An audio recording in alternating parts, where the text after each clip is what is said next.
நண்பர்களே, இது தமிழ் நண்பன் ஷார்ட்கட் சேனல். இப்போ நம்ம பார்க்க போகிறது டிஎன்பிஎஸ்சி குரூப் 4 உடைய கட் ஆஃப் மார்க் தான். ஸோ இதில் வந்துட்டு நிறைய விஷயங்கள் அப்படின்றது போய்கிட்டு இருக்கு.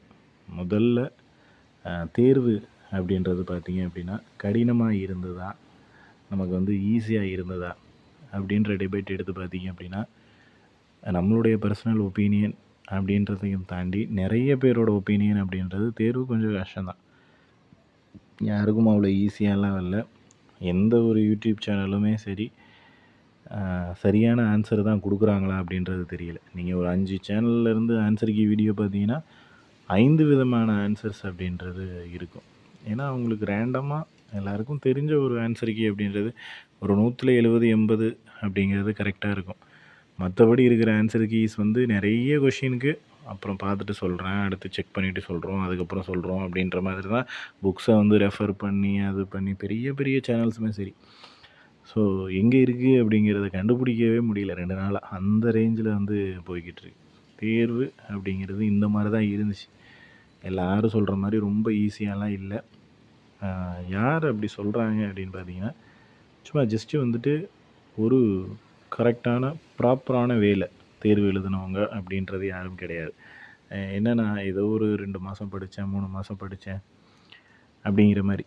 நான் எக்ஸாம்பிளாக ஒருத்தர்கிட்ட கேட்டேன், தேர்வு எந்த மாதிரி இருந்துச்சு அப்படின்னா, அவர் படிக்கலை. அவர் என்ன சொல்கிறது, ரொம்ப ஈஸி அப்படின்னாப்புல. எவ்வளோ மார்க் வரும் அப்படின்னா, ஒரு 70 வரும் அப்படின்னாரு. 70 கொஷின் கரெக்டாக போட்டிருக்கேன் அப்படின்னா, தமிழில் மட்டுமா அப்படின்னா, இல்லை 2துலேயும் சேர்த்து அப்படின்ட்டு. ஸோ இதுதான் வந்து நிறைய பேரோட மனநிலையில் இருக்குது. ஸோ ஒரு 70 கொஷின் போடுறது அப்படிங்கிறது வந்து அவங்களுக்கு எக்ஸாம் ரொம்ப ஈஸி. எனக்கு ஒரு கொஷின் தெரிஞ்சது அது ஈஸி அப்படின்ற மாதிரி வந்து சொல்கிறாங்க.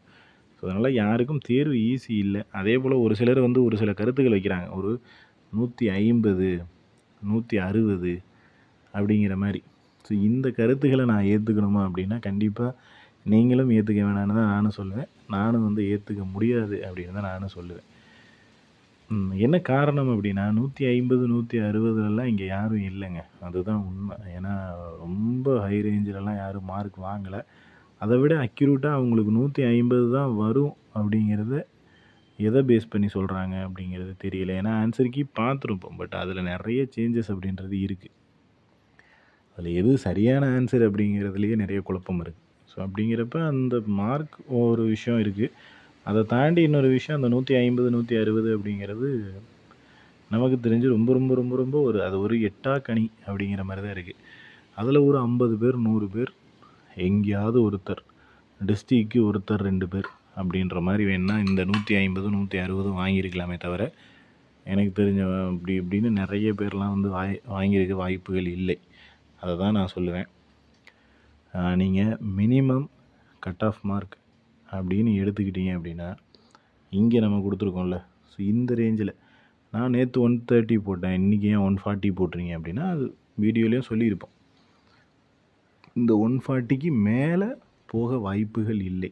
இந்த 140க்கு மேலே வந்து கட் ஆஃப் போகிறதுக்கு வாய்ப்பு இல்லை. இந்த 120 to 140 இந்த ரேஞ்சுக்குள்ளே தான் இருக்கும்.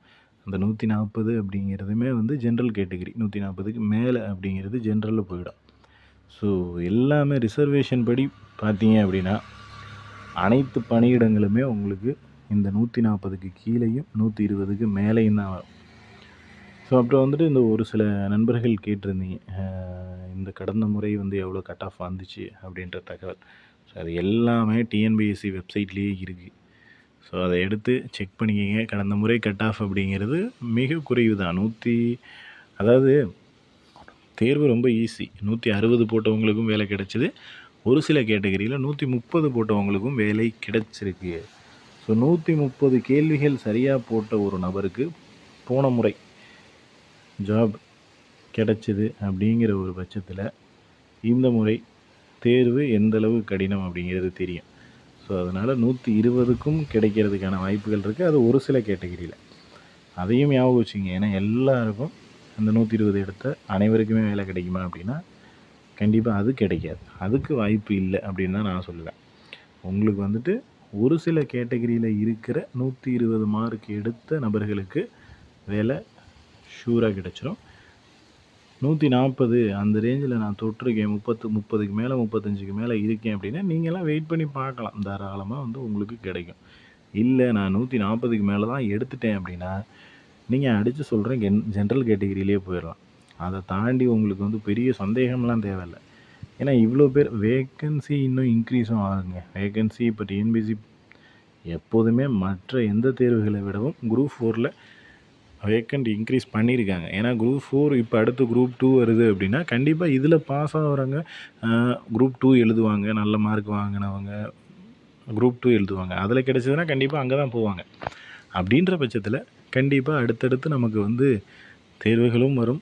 அடுத்தடுத்து வேக்கன்சி இன்க்ரீஸ் அப்படிங்கிற ஒரு விஷயமும் உங்களுக்கு வந்துட்டு இன்க்ரீஸ் அப்படிங்கிற ஒரு விஷயமும் எப்போதுமே கண்டிப்பாக இருந்துக்கிட்டே தான் இருக்கும்.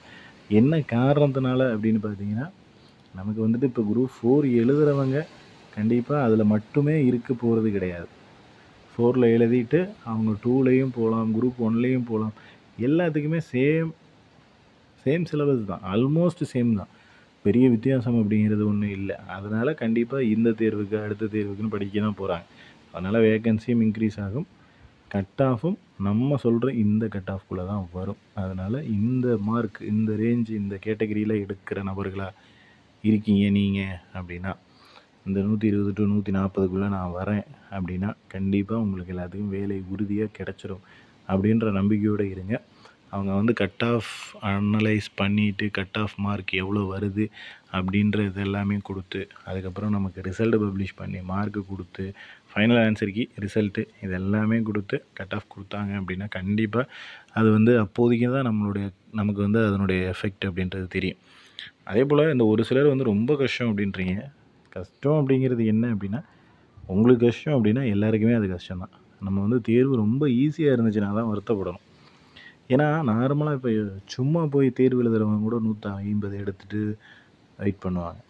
பட் இந்த மாதிரி கஷ்டமாக கேட்கும்போது சும்மா ஏனோ தோணுன்னு வர்றவங்களால ஒரு 100 கூட டச் பண்ண முடியாது. 100க்கு கீழேயே எல்லோரும் ஸ்டாப் ஆயிடுவாங்க. அந்த ஒன்றுமே தெரியாமல் படிக்காமல் ஏதோ போய் அட்டன் பண்ணுறோம் அப்படின்ற ரேஞ்சில் இருக்கிறவங்க எல்லோரும் அந்த 100க்கு கீழேயே தொடாமல் போயிடுவாங்க.